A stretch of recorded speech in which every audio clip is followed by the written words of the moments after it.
शान्ताकारं भुजगशयनं पद्मनाभं सुरेशं विश्वाधारं गगनसदृशं मेघवर्णं शुभांगं लक्ष्मीकान्तं कमलनयनं योगिभिर्ध्यानगम्यं वन्दे विष्णु भवभयहरं सर्वलोकिकानाथम्। आमरी सत्य प्रायोजित गीत सिंधुर अमृत बिंदुर धारावाहिक आउ एक कार्यक्रम को समस्त दर्शक वृंद को सौदामिनी बेहेरार विनम्र मथानत प्रणाम। बंधुगण, गत अध्याय पंडित रमाकांत मिश्र खूब सुंदर भावरे भक्त भगवानंकर कथा को एवं देवकी वसुदेवंकर दिव्य दर्शन श्रीकृष्णंकर जो लाभ करथिले ताकू खूब सुंदर भावरे वर्णना करथिले एवं मकर कुंडलर अर्थ कलित शब्दर एवं शिवस्य पदचिन्ह को भगवान तांको वक्षरे धारण करिवार जो सुंदर अभिव्यक्ति आपण मानक निकटरे आध्यात्मिक रसरे रसायित करथिले पंडित रमाकांत मिश्र महोदय। पुणी थरे दर्शक बंधु आमे आउ एक कार्यक्रम को जीवा। सेही कार्यक्रम रे पुणी थरे पंडित रमाकांत मिश्र महोदय को मोर विनम्र प्रणाम एवं तांको ये कार्यक्रम को स्वागत करछि। सर, पुणी थरे आपण मानकु एक नुआ धारावाहिक स्वागत एवं संबर्धना जनाऊँगी। आमरी सत्य कार्यक्रम गीत सिंधुर अमृत बिंदुरे तेरे पुणी थरे आपण आम दर्शकगण को आपणकर ज्ञान गरिमारे गरिमायित करंतु से भक्त एवं भगवानंकर जो सुंदर रस तेरे आपण ए विषय आम दर्शकों को किछि अवगत करांतु। आमरी सत्यर प्रायोजित यही कार्यक्रम जिते गुड़ी अध्याय गलानी केवल भगवानंकर जनाण भगवानंकर रूप यारी उपरे आलोचना प्रायतः चली। आज मु आपन गोटे पद कहबी कविता से कविता आज पढ़ा जाऊनी स्कूल कॉलेज मानकरे ओडिशार जड़े स्वनामधन्य प्रतिष्ठित हिरिटी जुगीय कवि जहाँकर बलिष्ठ लेखा संस्कृत साहित्यर एक प्रतिद्वंदी रचना से किंतु पिला मानकर को जगार पढ़ा जाऊ ना कॉलेज रे पढ़ा जाउछ ना हाई स्कूल रे पढ़ा जाउछ। ए भली कवि होचंती नयागढ़ जिल्लार इटामाटीर कवि उत्कल घंट जदुमणि महापात्र जहाँ को हास्य रसिक विदूषक एवं कवि पंडित आख्या दिया जाइछि। नयागढ़ राजा विनायक सिंह मानधाता राजसभा राजकवि एवं पंडित थे कि जदुमणि महापात्र सी जहाँ रचना करिसंती था भितरु तांकर गोटे प्रसिद्ध काव्य होछि प्रबंध पूर्णचंद्र। ये जो प्रबंध पूर्णचंद्र ये काव्य से भगवान श्री कृष्ण सहित देवी रुक्मिणींकर परिणय प्रसंग ताकू सुंदर भाव काव्य रूप रूपायित करिसंती। आमे तारी भितरु आज गोटे पद मु आपनकु एठी सुनेबी। यार राग होछि कामोदी राग। कामोदी राग आउ एटा होछि से देवी रुक्मिणींकर भगवान निकट को ଶ୍ରୀକୃଷ୍ଣଙ୍କ ନିକଟ ଏକ ଚିଠା ଗୋଟାଏ ପତ୍ର ଯେତେବେଳେ ନିଜର ପିତା ଏବଂ ଭ୍ରାତା ଇତ୍ୟାଦିଙ୍କ ଦ୍ୱାରା ଶିଶୁପାଳ ତାଙ୍କ ପାଇଁ ବର ରୂପରେ ନିର୍ବାଚିତ ହେଲା। ସେ କିନ୍ତୁ ପିଲାଦିନ ଆସକ୍ତ ଥିଲେ କାହା ପ୍ରତି? ଭଗବାନ କୃଷ୍ଣଙ୍କ ପ୍ରତି।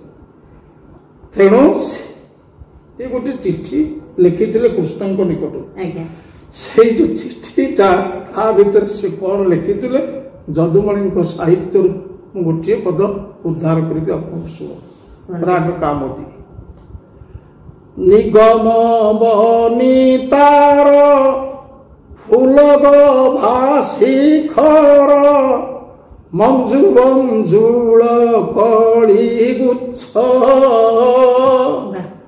ପଦାଙ୍ଗୁଳିରୁ ଢାଳି ବ୍ରହ୍ମସଲୀଳ ଶୂଳି ଗର ଜ୍ୱାଳା କଳ ତୁଚ୍ଛ ହେ ଯଦୁବଚ୍ଛ ଧାତା ଚିନ୍ତା କୁହେଲ ମତ୍ସ୍ୟ ସିନ୍ଧୁ ସିନ୍ଧୁ କେ କଲ ଉଚ୍ଛ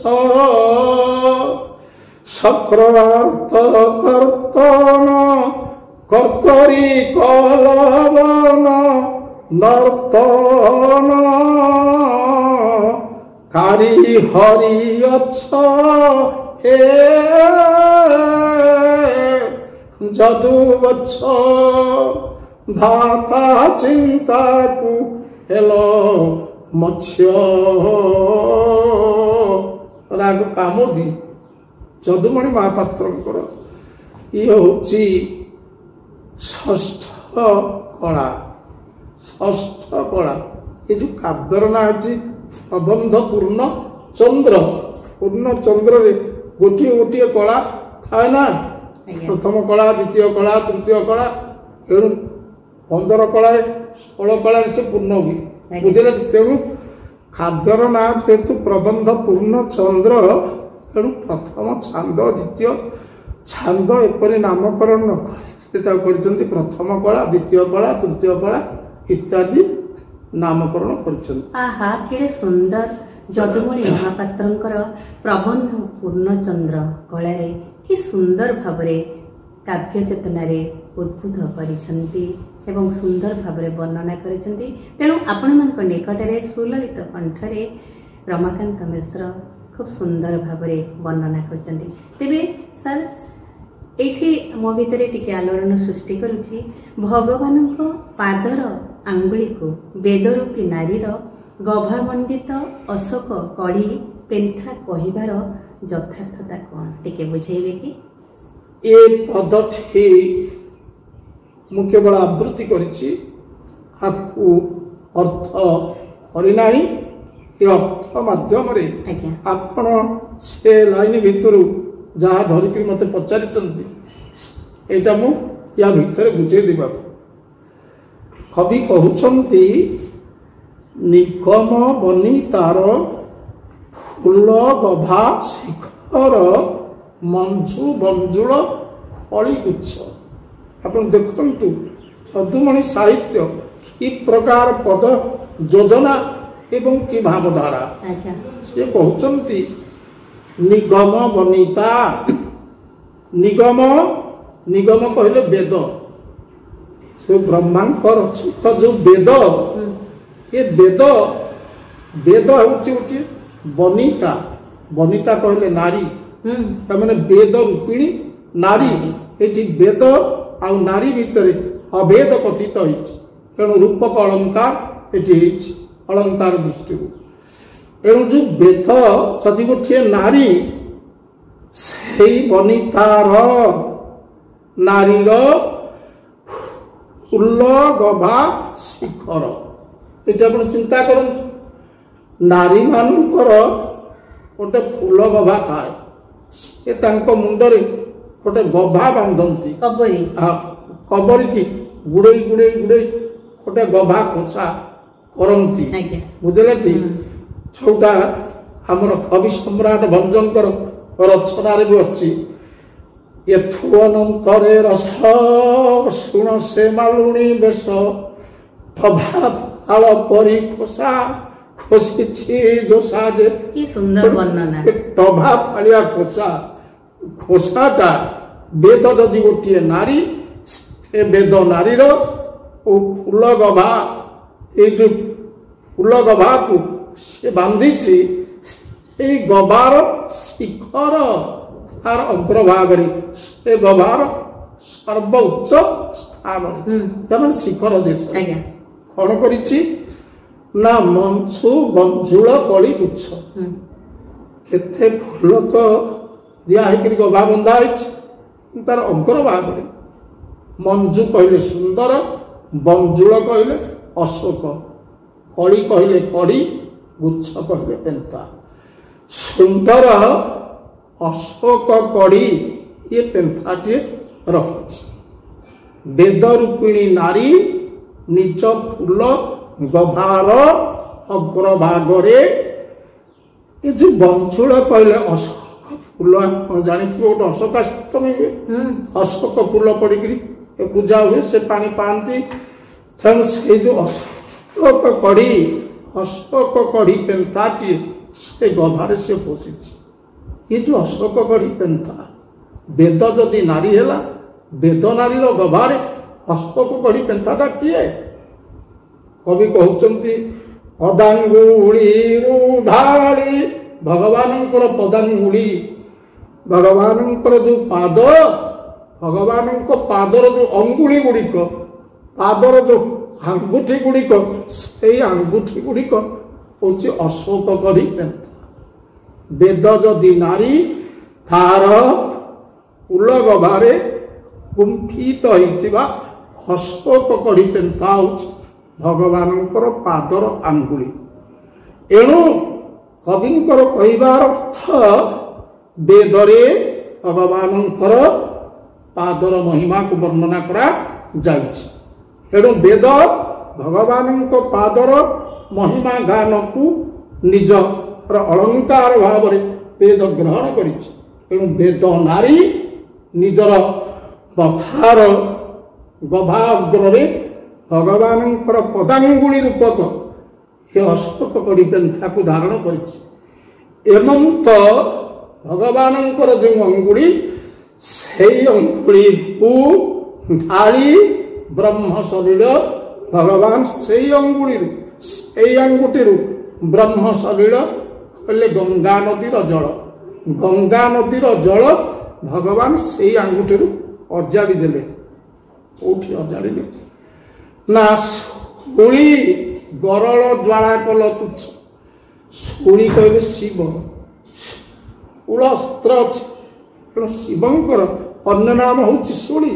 ତେଣୁ ସେଇ ଯୋଉ ଶୂଳି, ସେ ଯୋଉ ମହାଦେବ, ସେ ମହାଦେବଙ୍କର ମସ୍ତକରେ ଭଗବାନଙ୍କ ପାଦର ବ୍ରହ୍ମ ଶରୀର ବୋଲି ଯୋଉ ଗଙ୍ଗା ଥିଲେ, ସେ ଗଙ୍ଗା ଜଳ ଶିବଙ୍କ ମସ୍ତକରେ ପଡ଼ିଲା। ପଡ଼ିବାରୁ ଗରଳ ଜ୍ୱାଳା କଲ ତୁଚ୍ଛ।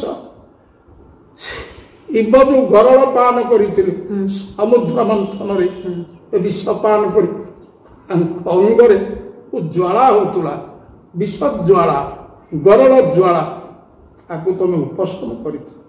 ଦେବୀ ରୁକ୍ମିଣୀ ଲେଖୁଛନ୍ତି ଭଗବାନଙ୍କ ପାଖକୁ ଏଇ ଚିଠି, କହିଲେ ହେ ପ୍ରଭୁ, ବେଦ ରୂପିଣୀ ନାରୀର ଗଭାର ଅଗ୍ରଭାଗରେ ଶୋଭା ପାଉଥିବା ଅଶୋକ କଢି ପେନ୍ଥା ସ୍ୱରୂପ ଆପଣଙ୍କର ଯୋଉ ପଦାଙ୍ଗୁଳି, ସେଇ ପଦାଙ୍ଗୁଳିରୁ ବ୍ରହ୍ମ ଶରୀରକୁ ଅଜାଡ଼ି ଆପଣ ଶୂଳି, ସେ ମହାଦେବ, ତାଙ୍କର ବିଷଜ୍ୱାଳାକୁ ଆପଣ ଉପଶମ କରିଦେଇଥିଲେ, ତୁଚ୍ଛ କରିଦେଇଥିଲେ। ତେବେ ସାର୍, ଦର୍ଶକ ବନ୍ଧୁମାନଙ୍କୁ ଏତେ ସୁନ୍ଦର ଭାବରେ ସାର୍ ବୁଝେଇଲେ। ତେବେ ଏଇଠି ଗୋଟେ ପ୍ରଶ୍ନ ଆସେ ଯେ ମହାଦେବ ତାଙ୍କ ଜଟାରେ ସବୁବେଳେ ମାତା ଗଙ୍ଗାଙ୍କୁ ଧାରଣ କରିଥାନ୍ତି, କିନ୍ତୁ ଆପଣ ଏଇ ଯୋଉ ଗୂଢ଼ ଚେତନାର ରହସ୍ୟ, ଯୋଉ ଭିତରର ଯୋଉ କଲ୍ଲୋଳକୁ ଆପଣ ଦର୍ଶକଙ୍କୁ ବୁଝାଇଲେ। ତେବେ ଏଇଠି ଦର୍ଶକମାନେ ବି ଆପଣଙ୍କୁ ପ୍ରଶ୍ନ କରିବେ ଏବଂ आउ टिके बुझिबा पे चेष्टा करिवे जे माता गंगा को ब्रह्मा सलील कुहा जाईछि काहेकि ब्रह्म सलील गंगा को काहेकि कुहा गला आज्ञा एटा होछि भगवानंकर वामन अवतार जेतेबेले मत्स्य कच्छप वराह नृसिंह वामन अवतार होछि भगवानंकर पंचम अवतार एणु ये वामन रूप जेतेबेले भगवानंकर हला एतेबेले भगवानंकर त्रिविक्रम विक्रम कहले पद भगवानंकर तीनिटा पाद हला गोटे पाद गला स्वर्ग को गोटे पाद रहिला मर्त्य आ गोटे पाद नाभिरु बाहर करी गला पाताल एणु कहिबार कथा होछि भगवानंकर से पादटी आकाश को उठिला या बाबद बहुत कवि बहुत कथा लिखिଛନ୍ତି संस्कृतर एक गद्य उपन्यास कवि होଛନ୍ତି दंडी लिखिଛନ୍ତି भगवानंकर जो पाद उठी ऊपर को से पाद किंभूत ब्रह्मांड छत्रदंड शतश्रुति भवलंभोरुहो नालदंड क्षौणी नौकूपदंड क्षरदमर सरि पट्टिका केतुदंड ज्योतिश्चक्राख्यदंड त्रिभुवन विजय स्तंभ दंडोंघ्रिदंड श्रेयस्त्रय विक्रमस्थे वितरतु विबुध देशिणंकाल दंड ये दंड को लिखिଛନ୍ତି दंडी कवि होती दंडी दश कुमार चरित ये जो गद्य उपन्यास तार मंगलाचरण लिखिଛନ୍ତି एणु एवं भगवान जो पाद स्वर्ग को उठी तेरे पादटा ऊपर को गला ब्रह्मा मनरे बहुत दिन रही कल्पना भगवान पाद केतेबेले पाइबी केतेबेले से पाद को मु प्रक्षालन करी से पाद को धौत करी ये जो ब्रह्मांकर हृदय जो इच्छाटा थिला ये वामनंकर पाद जेतेबेले ऊपर को उठी ब्रह्मा अनेक दिन बहु जल निज कमंडल रे संचय करके रखी तेणु वामनंकर पाद जेतेबेले गला से पादरे अजाड़ी देले भगवानंकर पाद को धोइबा पई कहले ये पाद तो आसला ऊपर को तो से पादर से अजाड़ी देले से भगवानंकर पाद आकाश को भगवानंकर पाद बोली कहा जाए आकाशर अन्य नाम हूँ विष्णु पद बुझे एणु ये आकाश व्यापी भगवानंकर पाद ये ब्रह्मांकर कमंडल जल ए पाद को धोइबा पई अंटिला नाही ए पाद को नंटी भगवानंकर वृद्ध अंगुलीर नख कोणरे जल तक रहीगला जेतिकी जल से अजाड़ी भगवानंकर अंगुली नख कोणरे सबुतक जल रहीगला जेतेबेले परवर्ती पर्याय सूर्य कूल जात होइतिबा राजा भगीरथ राजर्षि कठोर तपस्या करी निज पितृपुरुषंकर मुक्ति निमंते भगवान पादर गंगा माता को आनिले गंगा जेतेबेले दरावतरण करिवे गंगा को किए धारण करिवो यही कथा जेतेबेले चिंता हला तेतेबेले भगवान शंकर को भगीरथ स्तुति कले आपण माँ गंगा को धर निजर विस्तीर्ण जटावण भितर गंगा को धारण कले किए महादेव तेणु ब्रह्मा अजाड़ी थिबा जल गंगा रूप भगवान मथारे पतित हला तेणु यही कथा को जदुमणि महापात्र कहते से पदांगुली ढाली ब्रह्म सलील स्फूली सरल ज्वाला कल तुच्छ ये गोटे लाइन अर्थ गला या पर लाइन टी हे जदुवत्स भगवान जदुकूल जन्म होते भगवान श्रीकृष्ण जदुवंशर जन्म तेणु जदुवत्स संबोधन कले ତମେ ଆଉ କ'ଣ କରିଥିଲ? ରୁକ୍ମିଣୀ ଦେବୀ ଭଗବାନଙ୍କର ମହିମା ଗୁଡ଼ିକୁ ଗାଇଛନ୍ତି। ସେ ଧାତା ଚିନ୍ତାକୁ ହେଲ ମତ୍ସ୍ୟ ସିନ୍ଧୁକ କଲ ପୁଚ୍ଛ। ଧାତା ବୋଲେ ବ୍ରହ୍ମା। ଯେତେବେଳେ ବେଦପତି ବ୍ରହ୍ମା ତୁମକୁ ଚିନ୍ତା କଲେ, ବିଧାତାଙ୍କର ଚିନ୍ତାକୁ ଦୂର କରିବା ପାଇଁ ତମେ ମତ୍ସ୍ୟ ଅବତାର ଗ୍ରହଣ କଲ। ସିନ୍ଧୁକ କଲ ପୁଚ୍ଛ ଓ ମତ୍ସ୍ୟ ଅବତାର ତମେ ଗ୍ରହଣ କଲ। ସେଇ ମତ୍ସ୍ୟ ଅବତାରରେ ସିନ୍ଧୁ ସମୁଦ୍ର, ଯୋଉ ବିଶାଳ ସମୁଦ୍ରଟା ସିନ୍ଧୁକ କରିଦେଲ ତମ ପୁଚ୍ଛ ତଳେ। ପୁଚ୍ଛ କହିଲେ ଲାଞ୍ଜ, ଭଗବାନଙ୍କର ଯୋଉ ମତ୍ସ୍ୟ ରୂପ, ସେଇ ମତ୍ସ୍ୟ ରୂପର ସବୁ ଲାଞ୍ଜ, ଏଇ ଲାଞ୍ଜ ତଳେ ବିଶାଳ ସିନ୍ଧୁ ଏକ କ୍ଷୁଦ୍ର ସିନ୍ଧୁକ ପରି ମନେ ହେଲା। ଏଇଭଳି ମହାମତ୍ସ୍ୟ ରୂପକୁ ଭଗବାନ ଗ୍ରହଣ କରିଥିଲେ। ଏଇ କଥା ଇଏ ଧାଡ଼ିରେ କୁହାଯାଇଛି। ତେବେ ବାମନ ଅବତାରରେ ଯେଉଁ ମାତା ଗଙ୍ଗାଙ୍କର ବ୍ରହ୍ମସଲୀଳ ବିଷୟରେ ବର୍ଣ୍ଣନା କଲେ ଆମର ମାତାଙ୍କ ସାର୍। ତେବେ ସାର୍ ଏଇଠି ଗୋଟେ ପ୍ରଶ୍ନ ଆସୁଛି, ମୁଁ ବି ଜାଣିବି ଏବଂ ଦର୍ଶକମାନେ ମଧ୍ୟ ଅବଗତ ହେବେ। ବିଧାତାଙ୍କର କେଉଁ ଚିନ୍ତାରେ ଭଗବାନ ମତ୍ସ୍ୟ ଅବତାର ଗ୍ରହଣ କରିଥିଲେ? ବିଧାତାଙ୍କର କେଉଁ ଚିନ୍ତାରେ ଭଗବାନ ମତ୍ସ୍ୟାବତାର ଗ୍ରହଣ କରିଥିଲେ? ମତ୍ସ୍ୟାବତାରଟା ହେଉଛି ଦଶାବତାର ମଧ୍ୟରେ ସେ ହେଉଛନ୍ତି ପ୍ରଥମ ଅବତାର, ମତ୍ସ୍ୟାବତାର। ସେତେବେଳେ ଶଙ୍ଖାସୁର ନାମକ ଏକ କ'ଣ କୁଖ୍ୟାତ ଅସୁର ଥିଲା। ସେଇ ଯୋଉ ଶଙ୍ଖାସୁର ସେ ନାନା ପ୍ରକାର ଉପଦ୍ରବ ଦୌରାତ୍ମ୍ୟ କରୁଥିଲା। ଏପରିକି ଦେବତା ମାନଙ୍କର ବୁଦ୍ଧିକୁ ଅକଲକୁ ଗୁଡୁମ କରିବା ପାଇଁ, ସେମାନେ ବୁଦ୍ଧିକି ଅଜେଇ ଦେବା ପାଇଁ ଦେବତା ମାନେ ଜାଣନ୍ତି କାହାଠୁ? ବ୍ରହ୍ମାଙ୍କଠୁ। ବ୍ରହ୍ମା କୋଉଥିରୁ କହିବେ ନା ବେଦପତିରୁ କହିବେ। ତେଣୁ ବ୍ରହ୍ମାଙ୍କର ବେଦପତିକୁ ଚୋରି କରି ନେଇ ଶଙ୍ଖାସୁର ସମୁଦ୍ର ଭିତରେ ଲୁଚିଥିଲା। ତାକୁ ଜାଣିବା ପରେ ଏ ବିଶାଳ ସମୁଦ୍ର ଭିତରୁ ବ୍ରହ୍ମାଙ୍କର ଏ ବେଦପତିକି କିଏ ଉଦ୍ଧାର କରିବ? ବେଦପତି ହଉଛି ବ୍ରହ୍ମାଙ୍କର ପାଞ୍ଜି। ସେଇଟା ନଥିଲେ ବ୍ରହ୍ମାଣ୍ଡ ହେଲେ ଜଗତ ଚଳିବନି। ଏଣୁ ଏଇଠି କ'ଣ ହେଲା? ଭଗବାନ ମତ୍ସ୍ୟ ରୂପ ନେଲେ।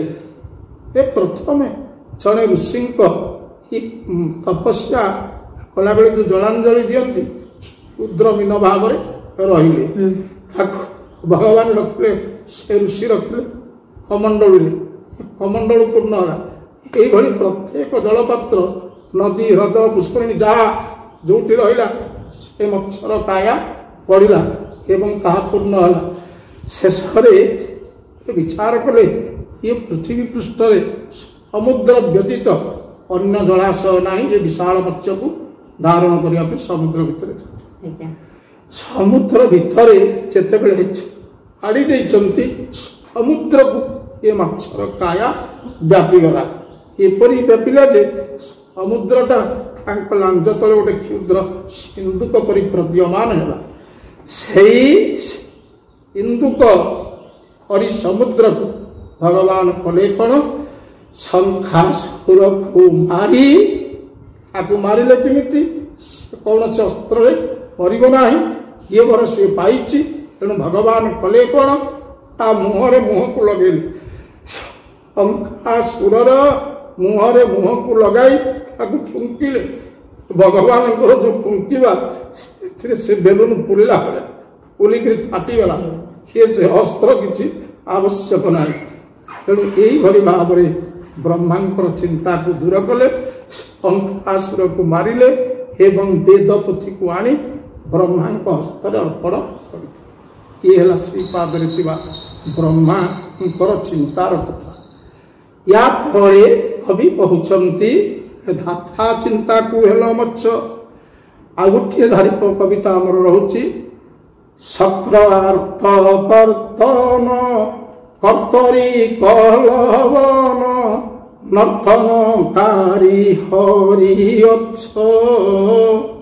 ତ୍ରେତୟା ଯୁଗରେ ସକ୍ର ବୋଲେ ଇନ୍ଦ୍ର, ଆର୍ଥ ବୋଲେ ବିପଦ, ଇନ୍ଦ୍ରର ବିପଦକୁ କର୍ତ୍ତନ ମାନେ କାଟିବା, ଇନ୍ଦ୍ରର ବିପଦକୁ କାଟିବା ପାଇଁ ଆମ ଗୋଟେ କର୍ତ୍ତରୀ କଲ।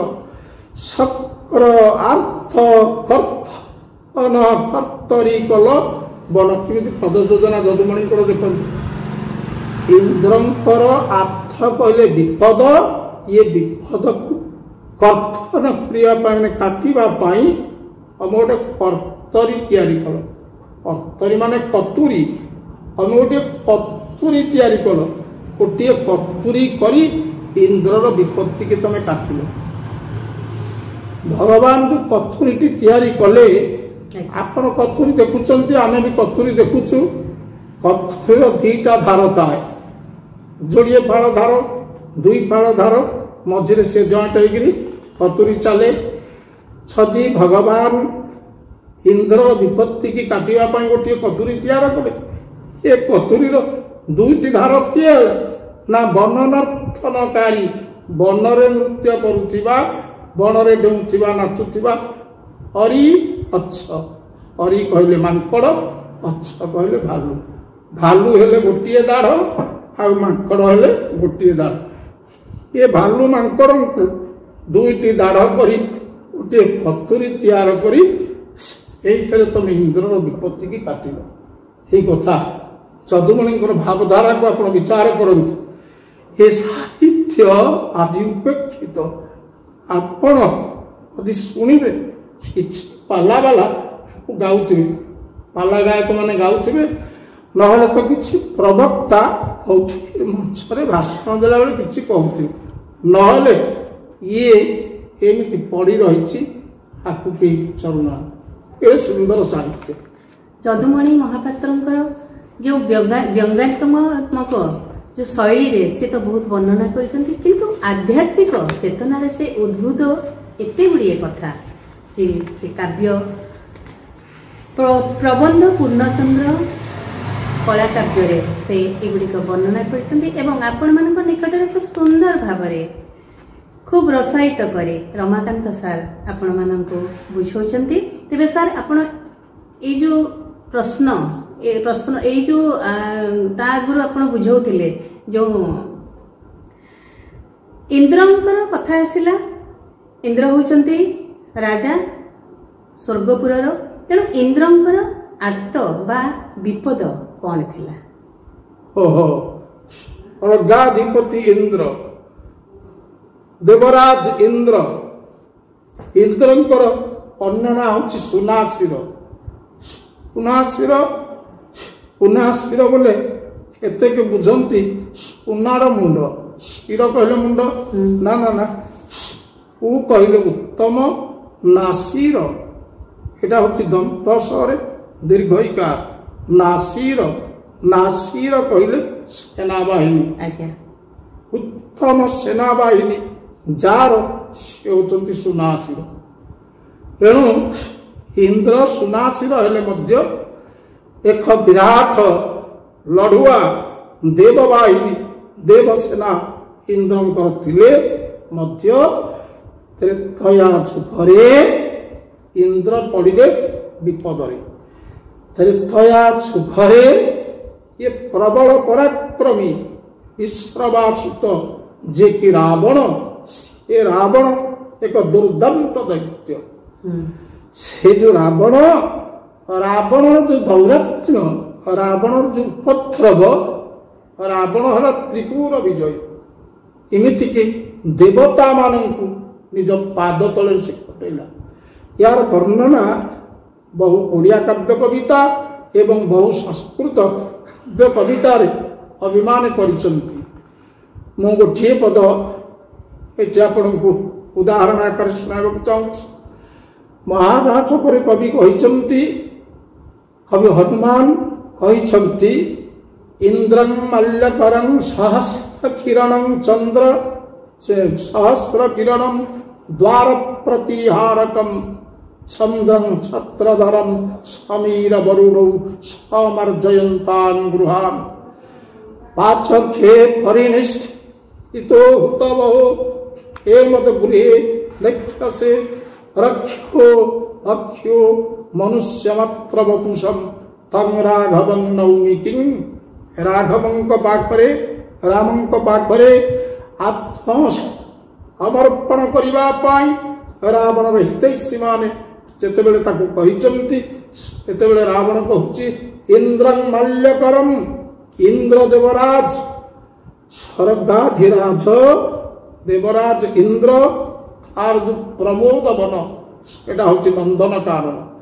से नंदन कानन ये पारिजात फूल तोड़ी आनी माल तैयार करी इंद्र मो बेकरे लंबे दूची मोर माली एची इंद्र इंद्रं मल्यकरम सहस्र किरण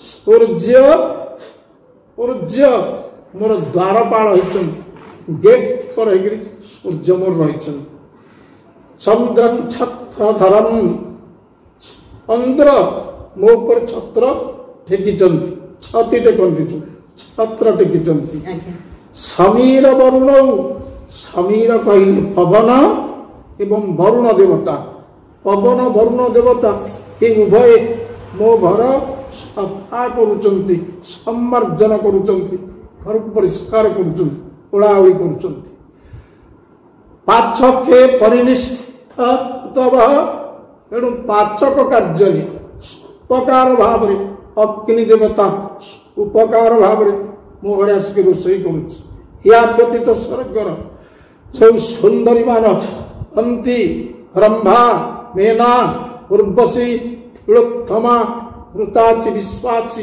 इत्यादि अप्सरी वृंद इंद्र सभा नृत्य को छाड़ी रावण आगे राष्ट्र नृत्य कर अभिमान रही रावण आ ये जो राघव बोले राम किए राम किए ना रक्ष्यो भक्ष्यो मनुष्य मात्र वपुषम राक्षस मानकर खाद्य सब मानव राक्षस माने मानव मान को खाती तेणु मानव बपुधारी मानव देह को धरी राक्षस खाद्य बोलौथिबा शरीर को धारण करिथिबा ये राम को मुझे मुंडिया मारिकी ता भार्य को ता पाखे नहीं फेरे यही कथा तुम मैंने मत परामर्श दौच ये भली थिला रावणर अहंकार एवं यही अहंकार रे इंद्र आशंका करुथिले तांकर इंद्र पदवी मध्य